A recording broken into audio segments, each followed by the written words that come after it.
Welcome to the Lexington Public Library's Tales from the Kentucky Room podcast, where we discuss everything Lexington and Fayette County history.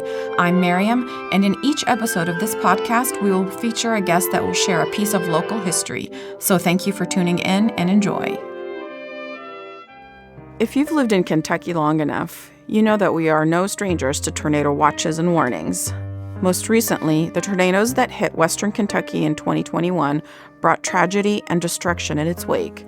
But looking back in history, there was another super outbreak of tornadoes that hit the northwest and central Kentucky region in April of 1974. The loss of life, injuries, and property damage would be insurmountable. The event is remembered by many, including our guest today. Please welcome my colleague and longtime Lexington native, Wayne Johnson, to the podcast where he will share more about this tragic event. Welcome, Wayne. Thanks, Mariam. All right, yes, April 3rd, 1974 was a date that many of us that were living at the time will always remember. The weather forecast on the front page of a local small-town newspaper in Ohio read as follows. Stormy weather was moving into the area from the west at noon today. The National Weather Service at Vandalia issued a severe storm watch in effect until 3 p.m., forecasting possibly severe thunderstorms with large hail and damaging winds. That's from the Xenia Daily Gazette, April 3rd, 1974. By the end of the day, more than half the town of Xenia, Ohio, was obliterated. Now, tell us a little bit more about where Xenia is in Ohio. Is it? Oh, gosh. Is that like southern Ohio? It's northeast of Cincinnati. Okay. Next to Dayton. Okay. And it was a town of, at that time, of 25,000 people. Oh, okay. So I know this is Tales of the Kentucky Room. Mm-hmm. Our topics are generally Kentucky-oriented, but April 3rd, 1974, The boundaries are not there when tornadoes. Tornadoes know no boundaries. The entire region was hit, and so we'll talk a little bit about that. Okay. Now, no one really knew the severity of the weather that was in store for them when they awoke on that fateful Wednesday, April 3rd, 1974, 50 years ago.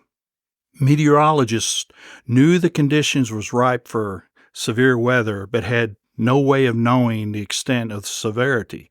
A system of warm, moist air from the Gulf of Mexico was on a collision course with a cold front system with winds coming from the west.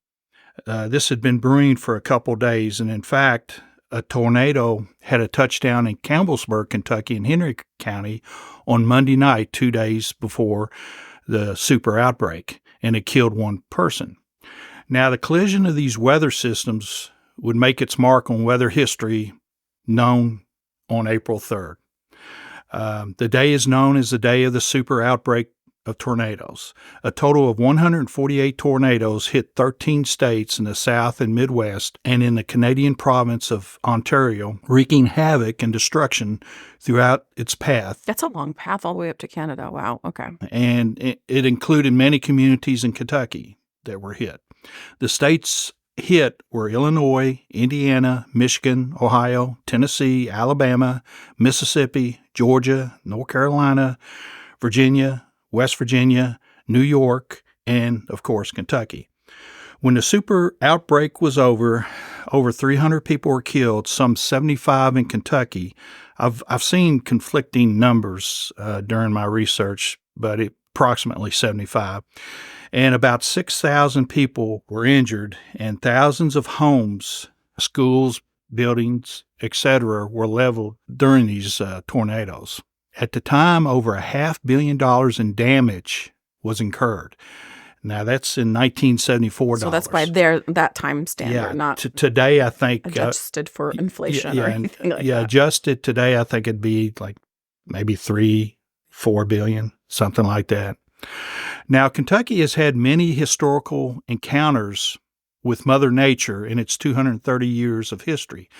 There was the 1811, 1812 earthquakes, the Great Flood of 1937. I wasn't around for those, contrary to opinions. But there were also the harsh winters of 1977 and 1978 and the 1994 blizzard, and I remember those very well. The April 3rd, 1974 tornadoes are in their own category as far as weather disasters and could only be described as a day of terror for many Kentucky residents as well as others in the path of those tornadoes.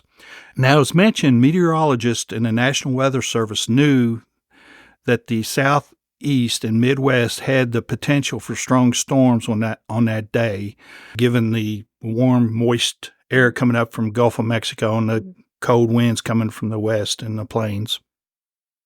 But they didn't know exactly the when and where and the severity of the storms. They didn't have the technology that we obviously have. No, they didn't. It was impossible to pinpoint. As you mentioned, the weather equipment at that time, unlike today, was not as good and can be described as, pretty much old equipment from the 1940s and 1950s.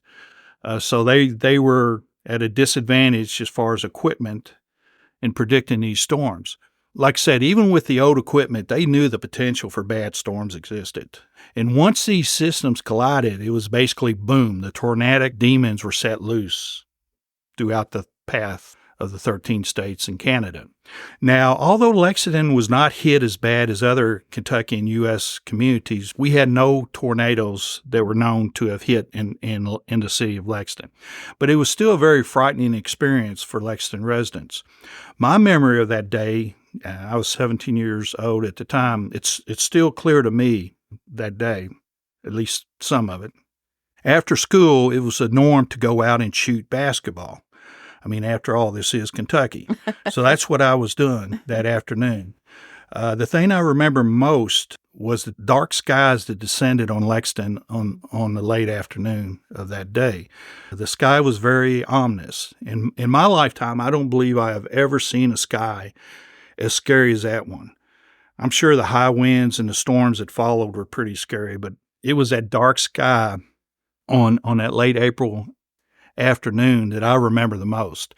And doing this research, the one thing people comment on the most, other than when the tornadoes that experience the tornadoes, is they all talk about how the sky looked. Yeah. Just a strange looking sky that day. And I guess that's how tornadoes look. I've never experienced a tornado, so I wouldn't know. But anyway, I was out shooting basketball, and even myself can tell when it's time to get home. And we saw those skies, and I was about maybe half mile from home, and I ran home pretty quick. Back in those days, I could run a little bit. And then later on, it was pretty much lights out as the electricity went out all over Fayette County. First, the tornado watches were issued maybe around 6 p.m. or so, and then the tornado warnings came out around 6:30 for Fayette County. It was definitely a terrifying night for sure, knowing that tornadoes were out there somewhere. The waiting was hard and scary, at least for me it was. But thankfully, Lexington escaped any tornadoes. Now, there was a tornado that hit at the Fayette County, Madison County line, but nothing inside Lexington as far as I remember or the research shows. Now, police cruisers drove up and down the streets that night, warning everyone to stay indoors over their police intercom. The tornado warnings were in effect. Since this was the first time they had ever done that in my memory, that automatically told me about the seriousness of this situation. And by this time, I'm sure Lexington officials and the weather forecasters and so forth knew what was happening in other parts of the country, including nearby Indiana, Ohio, and Louisville, and a small city in Meade County. They knew the tornadoes were out there, and they knew they were destructive. Now, we did not have a basement, so I just remember sitting in the living room and just waiting. Now, tornado preparedness was not as good as it is now. So basically all I did was wait and hoped. We knew we were supposed to, if we had a basement, you go down there. But since we didn't have one, you get into like an inner hall. And at the time, they said there was a prevailing myth that you open up your windows, because at the time they thought the pressure from outside made the houses explode. And so people don't, I don't remember us opening up the windows. But anyway, that was one of the myths at the time, that this outbreak and later studies showed that it's just a myth that you're supposed to open up your windows when a tornado's approaching. Yeah, no truth to that. No. Keep your windows closed. And they also please. point out, too, you can waste precious seconds opening up windows and then getting down to your basement or getting to your point of shelter. And they basically say it's a waste of time to open up your windows.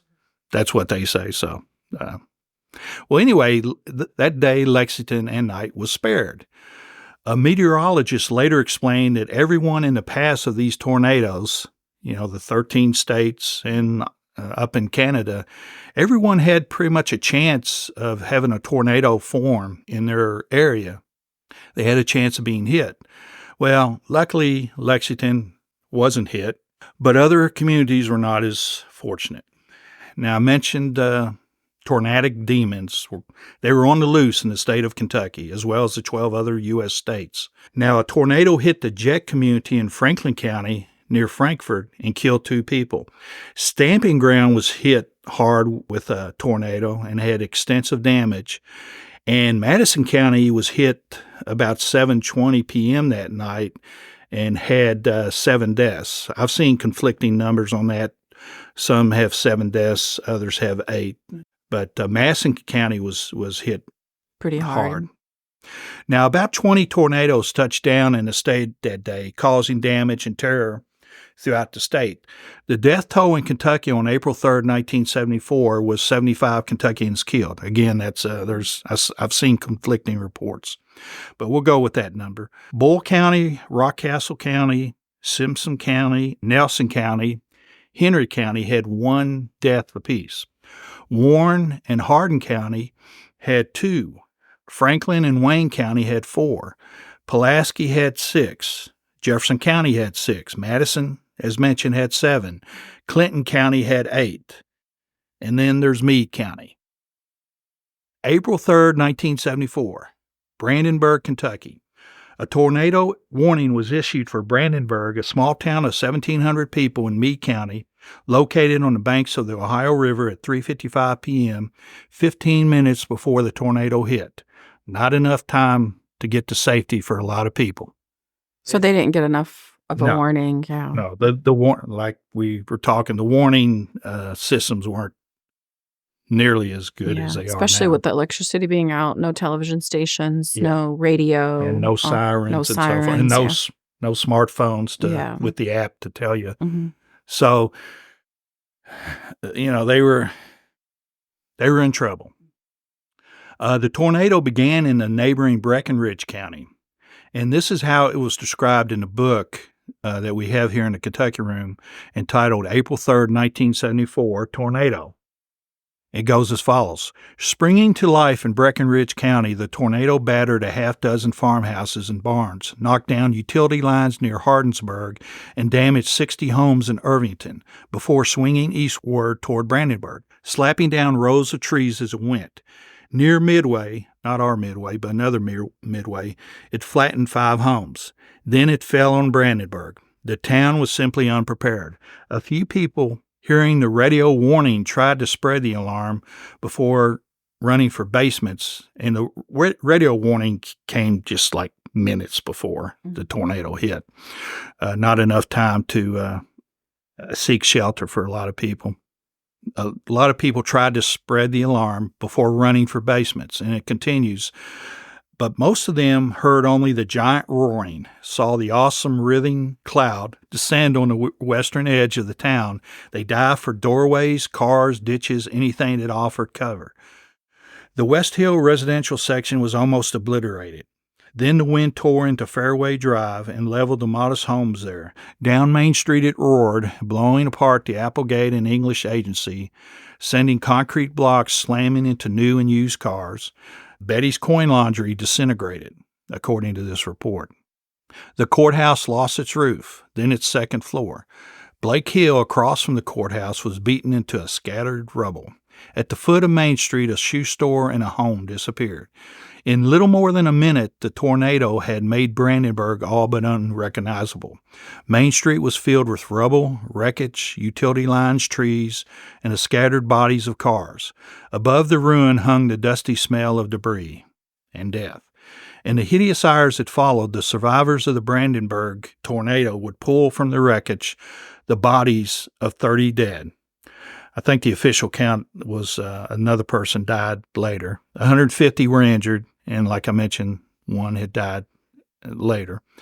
And the town, as the local newspaper editor Jane Willis said, it's a shambles, an absolute shambles, speaking of Brandenburg. A minister was quoted as saying that he went to pick up his wife just before the storm hit. He said, I left at 5 minutes after 4, and at 10 minutes after 4, the house left. Wow. So that's how quick it happened. It was an F5 tornado based on the Fujita scale, which we'll talk about later. It was an F5 that hit Brandenburg, the most intense possible. When Governor Wendell Ford arrived the next day to survey the scene, he just simply said of the devastation, I looked at it and I wanted to cry. Now, I know officials today, some of them even do cry, but Governor Ford was a pretty tough guy, and for him to say that is very telling. He later became a longtime senator for the state. Now, it's really impossible for me or for anybody that does not experience these tornadoes to adequately describe the devastation that took place on that day, and I'm not even going to try in this podcast. You know, you can look at books and newspaper photos of this devastation, and you can get on YouTube and watch the videos.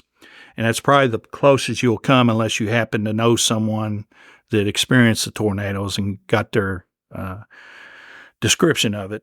To me, the faces of the people that I saw in these videos and articles and books pretty much tells it all. It shows you how much it impacted them as basically just a shock. There is a documentary, I believe you can watch on YouTube about that specific day. Yeah. There's lots of them. Yeah. So this all happened around 4:00 in Brandenburg. I think it hit like you said, the house left at 4:10. Yeah. So it was basically, and then it made its way to other areas. The storm system made its way further up north, and there was some stuff going on down south too. Now, it's not like these tornadoes just started and then they just stayed as a tornado the whole way and went through the entire Northeast. It was a storm cell that facilitate the organization of tornadoes and hit certain areas. And then the strength of it would fluctuate. It goes strength and then weaken and then strengthen depending on the wind and the temperatures and all that stuff. And like I said, the one that hit Brandenburg was an F5. There were a total of 7 F5s that day.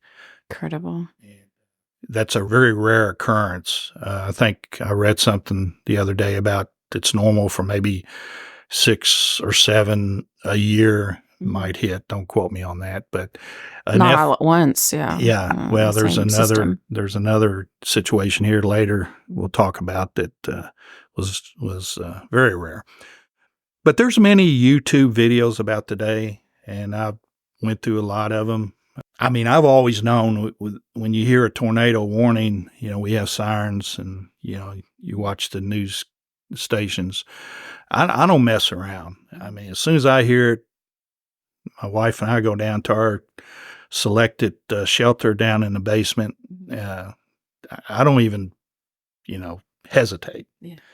And that's what I would encourage everybody out there listening is if you get a tornado warning, precious seconds can be the decisive factor of whether you survive or not. Yes. Yeah. And and during this research of this day, that's what happened is seconds were the difference, whether you lived or died. But like I said, there's many YouTube videos, and we got a couple books here on the tornado, April 3rd, 1974 tornado, and then the tornado, a look back at Louisville's dark day, April 3rd, 1974. So I use those for my research along with newspapers. All right. And speaking of Louisville. April 3rd, 1974, Louisville, Kentucky. In Louisville, severe weather warnings had been broadcast several times by WHAS radio station, 840 AM on your dial. I'm a big I've listened to WHAS. It's like a 50,000 watt station, so we always got it clear here in Lexington. Yeah. And they used to have a golden oldies format Uh-huh. in the 70s and 80s, and I used to listen to that all the time. But anyway, they had severe weather warnings issued over the radio station beginning in the morning and into the afternoon. Now, the last two warnings at 4:26 p.m. and 4:36 p.m. made it very clear, and these are actually tornado warnings, not severe weather warnings, tornado warnings, made it very clear that the danger was real and imminent and that tornadoes were forming in the Louisville area. Warning sirens are activated throughout the Louisville area. Around 4:35 p.m., a tornado hit the Kentucky State Fair and Exposition Center, tearing away part of the Freedom Hall roof and destroying rows of horse barns nearby. The tornado continued throughout residential neighborhoods. It took a northeast path through beginning in southern Jefferson County through the eastern part of Louisville, and it continued through the residential neighborhoods, and it basically was destroying anything in its path. Cherokee Park, which was the pride of Louisville with its rows of beautiful oak trees, was annihilated. Mm-hmm. I read somewhere 2,000 trees were destroyed. Yeah, and it was just devastating. Now, the death toll in Louisville was not as bad as it could have been. I think it was an F4 that hit Louisville. But because the residents had been warned throughout the day of possible severe weather, a lot of them were already prepared for it. Homes were destroyed, cars, trucks, schools, utility lines, trees, as we mentioned, you name it, they were destroyed. Louisville tornadoes spent only 18 to 20 minutes in the Louisville area and left behind a devastation even greater than the 1937 Ohio River Great Flood.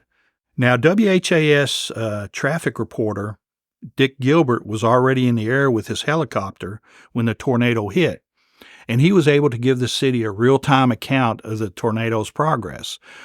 Dick Gilbert's actions that day and his reporting saved countless lives, as described in a biography from a foundation that was set up to honor him. And I'll just read it here. On the afternoon of April 3rd, 1974, an F5 tornado, they said an F5, but I think it was an F4, touched down at the airport in Louisville and ravaged the city. Dick Gilbert was airborne in his helicopter when the weather turned ugly. He could clearly see the storm, so he stayed up and circled around behind the tornado, giving live reports on its path and the destruction it left behind. He was quite literally the eyes of the city, and many people credited him for saving lives that day. He received much recognition and many awards for his actions that day, including the Presidential Commendation from President Richard Nixon. Wow. Now, in the book Tornado, published in 2004, in this book is included a lot of Louisville residents' memories of that day.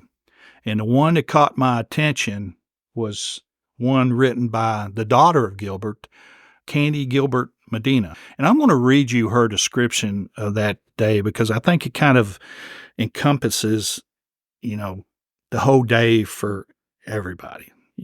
It was a scary day. And let me just read it for you here. I was a 10th grader walking home from Wagner High School with one eye on the weather. The sky was stormy looking, but it hadn't rained yet. By 4 p.m., the TV stations were airing tornado watches, and I got nervous. My dad raised me from age 9 when my mother was killed in a car accident. I would typically see him for a few minutes after school before he left to fly the afternoon traffic show at 3:30 p.m. Between 3:30 p.m. and 6 p.m. when he returned, I was on my own. We had a daily afternoon ritual where my dad would fly over the house and I would run outside to wave to him and let him know that I was okay. On April 3rd, the first tornado warning came on TV at about 4:15 p.m., and my stomach became a knot of fear. I turned on WHAS radio to listen to my dad and see if he was still in the air. I really wasn't afraid of him flying during the storm because I knew he'd skirt around it. I was more afraid that Jeff Douglas, who was the WHAS DJ at the time, would cue him for a traffic report and there would be nothing but dead air. For an only child with only one parent, the fear of a helicopter crash was even greater than the fear of a tornado. Sure enough, at 4:40 p.m., they cued him, and there was only silence. I went outside to check the weather and was shocked at how absolutely pitch black the sky had become to the west and how the air had taken on a weird greenish tinge. I ran back inside the house, desperately trying to stay calm and do smart things like taking flashlights, the radio, blankets, and the dog to the basement. On one of my trips upstairs, I heard Dad heading toward the house in the helicopter, flying low and fast. I ran outside. It still wasn't raining yet, and he hovered about 75 feet off of the ground, motioned furiously for me to get in the basement. It wasn't hard to read his lips either. I nodded and sprinted for the house as he took off in the opposite direction. Under the workbench in the basement, I listened to the radio for a few minutes as Dad was detailing the path of the tornado. It was actually very comforting to hear him describe what was going on, for two reasons. First, I knew he was safe if he was still broadcasting. And second, as he described what was happening in Indian Hills and Northfield, I knew he was telling me that our house was safe and that I was going to be okay.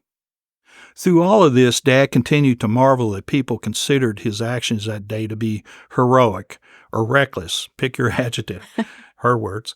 In reality, he was in the best position of anyone in the city. He could see the storm, and he could therefore easily avoid it by staying a few miles away from it. I knew that he would have landed in front of the house and picked me up and the dog if there had been any doubt in his mind that the storm was headed our way. It's funny how your perspective changes as you get older. As a 14-year-old, I began to resent being mostly known as Dick Gilbert's daughter. 30 years later, rereading the letters of thanks and remembering the horror of that day, I can't think of a title that I am more proud to wear. In terms of possible death and injury, Dick Gilbert was a game changer that day. Definitely. That's our description there. Yeah. His work alerted people, and his real-time account of the tornado made people take cover. And the WHAS coverage was very important that day in guiding Louisville residents through that tragic tornado. About 4 weeks later, WHAS had a rebroadcast of their April 3rd, 1974 coverage of the tornado. And on that day that they rebroadcast the coverage, it was a dark sky with low-hanging dark clouds. Oh, wow. And yes, you guessed it, in a scene reminiscent of the Orson Welles 1938 War of the Worlds broadcast the night before Halloween, callers jammed the WHAS switchboard after turning into the rebroadcast, not knowing it was a rebroadcast, and they were asking about this new tornado. They were calling the National Weather Service and the state police, and the radio stopped the broadcast about halfway through because of the panic it created. Yeah. Bad timing. Bad timing, yes. The station later issued an apology for any confusion the broadcast caused, and they said they would wait for a sunny and blue sky day to rebroadcast it. Incredible. Wow. Yes. But WHAS was a lifesaver that day for a lot of people in Louisville. Indiana was also hit during the outbreak. DePaul, Indiana had an F5, one of the 7 F5s, and Monticello had, I think, an F4 that stayed on the ground the longest of any of the 148 tornadoes that day. At one time, Indiana had some 15 to 16 tornadoes on the ground at one time, prompting the National Weather Service in Indiana to issue tornado warning for the entire state. From what I read, this is the first and only time in U.S. history that's ever happened. Wow. It happened on that day. It hasn't happened since, but they just couldn't keep, with the technology they had at the time, they couldn't keep up with all the tornadoes that were showing up on the radar. And finally, somebody made the decision, we're just going to issue a blanket tornado warning for the entire state. First and only time in U.S. history. So it got Indiana pretty good, too. I'll read the state fatality numbers here later, but Indiana was hit pretty hard too. April 3rd, 1974, Xenia, Ohio. Now, there are countless thousands of cities in the world, and I can reel off some of them, not all of them, that I've learned in my lifetime. But if asked, I probably can't remember the exact date I first heard the name of a particular city. But I do remember the exact date I first heard of Xenia, Ohio, April 3rd, 1974. Had never heard of it before. But anybody that has any memory of April 3rd of 74 remembers Xenia, Ohio. You can say Pearl Harbor, Dealey Plaza, or 9/11, and people of certain ages can immediately tell you what happened in those events and what you're referring to. I would venture to guess that anyone who was of age on that date with any memory of the tornadoes, if you mention the name Xenia, the first thing they'll say is tornado. And most of them, or some of them, like myself, remember the date. Xenia is without a doubt the poster child of the tornadoes that day. It was 4:40 p.m. that the tornado slammed into the city. It was an F5, the strongest of all tornadoes, and as a result, 36 were killed.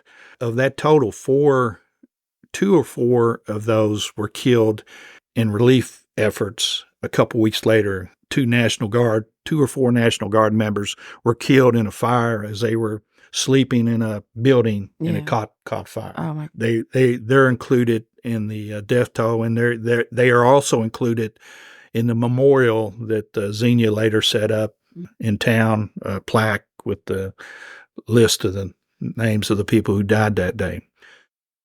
Well, neighborhoods were blown up, and over $100 million in damage was incurred in Xenia as a result of this tornado.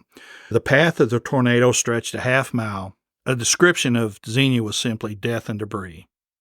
Now, a group of about 15 high school students were in their high school theater rehearsing for an upcoming play when one of the students went out in the hallway for a drink of water. She saw the tornado coming from a window and alerted the rest of them, and they ran from the stage to a safer place in the hallway of the school. From what I gather, school hallways are a safe place. You don't want to be, say, in a gymnasium or a theater per se, at least the one like Xenia.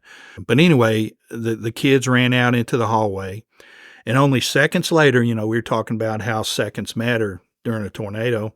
Seconds later, a school bus weighing, about 12 or so tons came crashing down on this stage that they'd just been on rehearsing. Mm-hmm. Well, the kids survived, thank goodness. Thankfully, that one girl went out and was thirsty and needed a drink. And that's those kind of stories just show you the randomness of these kind of disasters. It's just one simple thing like going out and getting a drink of water can mean the difference. It is incredible. Life and death. Yeah. So anyway, a train barreling through the center of town when the tornado hit had many of its train cars lifted off the train tracks. That's how powerful this tornado was, and rolled over, blocking the streets. This hampered later rescue effort, prevented rescue vehicles from reaching the hard-hit neighborhoods. They had to bring in heavy equipment to move the trains off the road. Now, during the tornado, a 16-year-old teenager by the name of Bruce Boyd filmed the tornado with his 8mm camera as it pounded his city. Now, it's not like today where everybody has smartphones and you can pretty much film everything that's going on. Well, back then you didn't have that. And it's very rare to catch a tornado like the Xenia tornado on camera. Well, he filmed it. Another person had recorded it, and they combined his film with the recording, so you have pretty much a videotape of like a real-time yes video evidence of it. And this video I found on YouTube, and I really encourage people to go look at these YouTube videos. The Xenia tornado and some of the others. Not to be a gawker of a tragedy, but as a motivator. That whenever you hear a future tornado warning or sirens, you get up and go and seek safety immediately. You don't waste time. Like I said, precious seconds can be the difference in life and death. Well, it can help also people recognize what a tornado, feels and looks like, that they understand the severity of it. Yes, and I'm sure everybody that experienced these tornadoes and later tornadoes, you mentioned the Mayfield 2021 tornado. You have the super outbreak of down in Alabama and other states in April of 2011. I would venture to guess anybody that has experienced a tornado, if they ever hear a tornado siren or warning, they won't hesitate to seek shelter. Exactly. April 3rd, 1974, Tanner and Guin, Alabama. The state of Alabama was also badly hit during the super outbreak, as it was, as we just mentioned, in April 2011. The town of Tanner, Alabama, was actually hit with 2 F5 tornadoes within about a half hour of each other. I don't think that's ever happened ever in a single community, given the rarity of F5s anyway. Hitting so close together. Yeah, and they pretty much paralleled a path through the town of Tanner within a half hour of each other. A man who was injured in the first F5 was moved to a church, and when the second F5 hit a half hour later, he was killed when the church collapsed. Incredible. Yeah. So, I mean, what's the chances of surviving an F5 tornado and then being injured and then going to shelter and then getting killed like that? Some 44 people died in the 2 F5s that hit Tanner. Like I said earlier, I think a total of 7 F5s hit during the day. I think the other one I haven't mentioned is the one that hit Cellular Park west of Cincinnati. They got hit. Not a lot of deaths, unless, any death is tragic.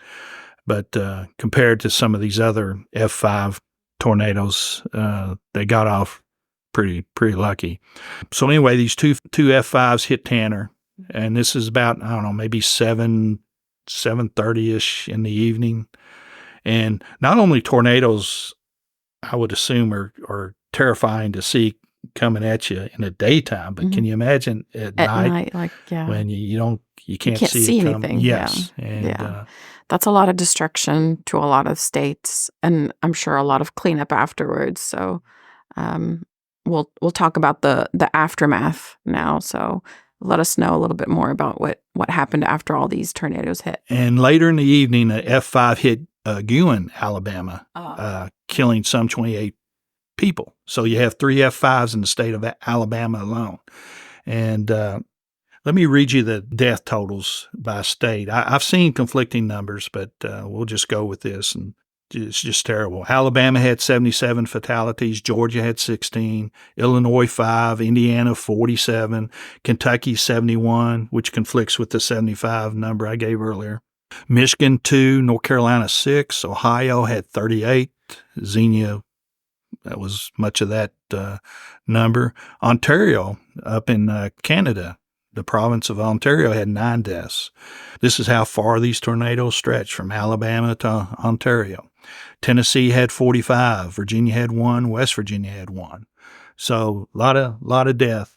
And now the aftermath, the rescue efforts began immediately as people and organizations rushed to the scenes of the area hardest hit to provide relief.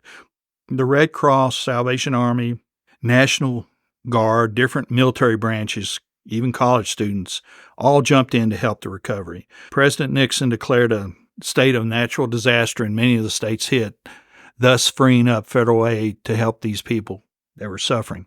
One thing that caught my attention as I was doing this research is I saw a little blurb in the local Lexington Herald Leader where our Lexington Red Cross and Salvation Army went out into the state to provide aid, help the communities that were suffering. And this immediately caught my attention that the Red Cross coordinator was none other than 6 months after her tragedy. But the Red Cross coordinator for Fayette County was Mrs. John K. Barnes. Mm. We did the Barnes podcast. Yes. And here it is 6 months later, and this lady had her life torn apart by that tragedy, and then she's going on her way and helping other people. And I just think that's incredible. Yes. Great spirit. We mentioned earlier tornado preparedness, and the weather technology has really changed. It's much better today than it was on April 3rd. We have better radar, and a lot of this better weather forecasting is a result of this April 3rd, 1974 outbreak. More funding from the federal government went toward weather technology, weather research, and so forth. So we have the enhanced Doppler radar. We have better warnings with sirens. And, of course, smartphones that alert us, too. And we talked about Fujita. Well, Ted Fujita was a Chicago scientist who invented the scale of tornadoes back in 1971. Well, that famous Mark Twain quote, which he's given credit for. I think another guy may have said it. He said, "Everybody complains about the weather, but nobody does anything about it." That famous quote. Yes. Well, I'm one of those people that complains about it, but basically doesn't do anything about it. Well, that's only partially true. Mm-hmm. We do complain about it a lot. But Ted Fujita, his nickname's Mr. Tornado, based on his research of April 3rd, 1974, and later research, and even prior to that. And he devised the Fujita scale of tornadoes. And let me just briefly go over the scale here. It's been enhanced since it originally came out in 1971. In 2007, they replaced it with an enhanced version, and they call it the EF scale now or something. But basically it's a scale of 6 levels depending on the damage and wind speed. An F0 is a light damage, F1 is moderate, F2 is considerable, F3 is severe, F4 is devastating, and F5 is incredible. And on that day there was 30 F4 and F5 tornadoes. And Fujita originally gave the Xenia, Ohio tornado an F6, even though it went off the charts. Yeah. But he said that's inconceivable that a tornado can be an F6. But that's how incredibly devastating that Xenia tornado was. Well, thankfully, nowadays we have this technology and we've got more education about preparedness, and especially in schools and through media and all that. So a lot of effort has been put into preventing. It has been. And like I said, a lot of more money has gone into research. So this kind of day won't happen again. Unfortunately, we've had some terrible tornadoes in the last decade or so. And, the warnings and the research are only as good as people's response to it. Yeah. Like I said, when I hear tornado warning, I don't stand around and ask questions. I jump into action. But, yeah, we do have better response time now. But there's no guarantee. There were people, I read where you're supposed to dive into ditches. Well, for the last couple months after I started this research, on the way home or on the way to work, I would look for places. There's one on the corner of Alumni and Nicholsville Road. I'm like, well, that's good. And then Jesse Clark, I passed that, and they have a big valley ball field or something. So that's a good place. But even, they say you definitely don't want to stay in your car if a tornado's approaching. Now, if one's 20 miles away, try to get home, whatever. But if one's like right on you, get out of your car, because you're a sitting duck if you're in a car, and find a ditch if you can. And even if you do that, there's no guarantee. I think in one of these tornadoes, a lady did exactly that and jumped into a ditch, and a bus fell on her. So there's no guarantee. There are people who went down to their basement that died during these tornadoes. So there's no 100% safe shelter that you can go to. You just choose the better option. Yes, exactly. Option is the key. And you just pretty much, you hunker down, and all you can do is pray and hope. Now, speaking of hope, you remember the Xenia kids in the theater, the story I told you about that. Well, none other than our national cheerleader for most of the 20th century, Bob Hope. That's my definition. He was our national cheerleader with the visits to the war zones and so forth.